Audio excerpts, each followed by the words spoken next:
Hello guys, welcome back to my channel. I am DJ Crow. Mga kasuwail, kamusta na kayo? Ito na nga pala yung salagubang natin, dumating na siya.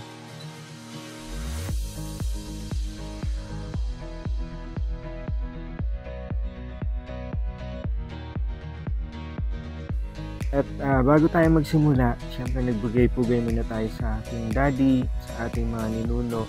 So dito nga pala yan sa Venezuela Memorial Park. Siguro mga 3:30 ng hapon na yan, nakainit pa rin yan. At syempre, kukuhanan ko rin syempre yung aking one of the best Pixie. Sa mga oras na yan, sinisimulan ko na salayin yan sa salagubang. So tinitingnan ko muna yung maneuver, kinakabisado ko yung control, tinitingnan ko yung features, tinitingnan ko paano yung GPS niya.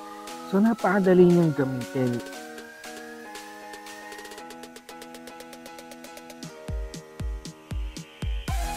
That time nagagamay ko na siya, napokontrol ko na siya, yung maneuvers niya okay na, yung control niya nakukuha ko yung left and right, yung up and down, yung speed. Hindi pa rin ako makakontento niyan, sinusubukan ko talaga lumapit sa akin, lumapit kay Pixie, lumapit sa motor.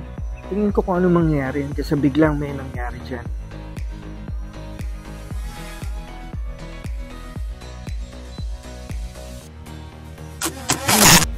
Yung sumemplang siya, ang sakit.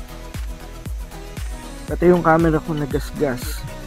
Pero syempre hindi tayo titigil, no? Walang sukuan to. Katapos ng kalahating oras, eto na nga, lumilipad na siya.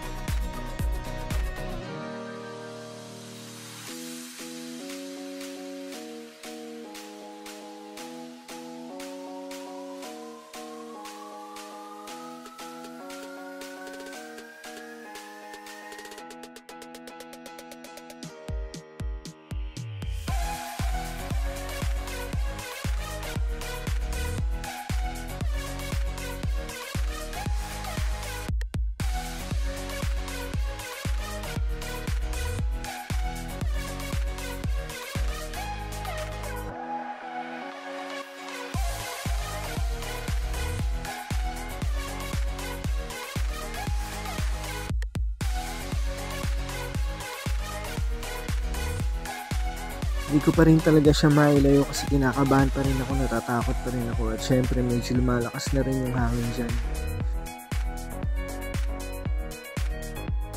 Sinusubukan ko rin yung mga ginagawa ng mga photographer na nag-SDE, napapanood ko sa mga events namin. Hindi ko pa rin magawa, ang hirap pala talagang gawin.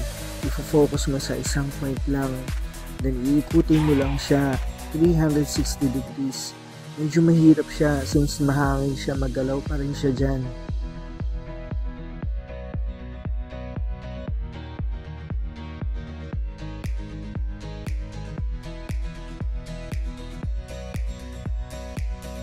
Pero siguro balang araw makukuha ko rin yan paano gamayin lahat yan, paano yung features niya, paano yung control, yung smooth operations niya. Pero sa ngayon wala talaga, sobrang nangangatog pa rin siya.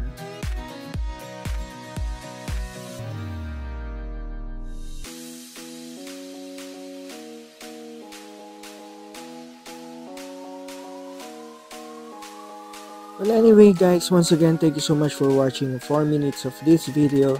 Next time siguro medyo kabisado na natin to. So watch out for more videos about this S155 Pro Max drone. Thank you so much and God bless!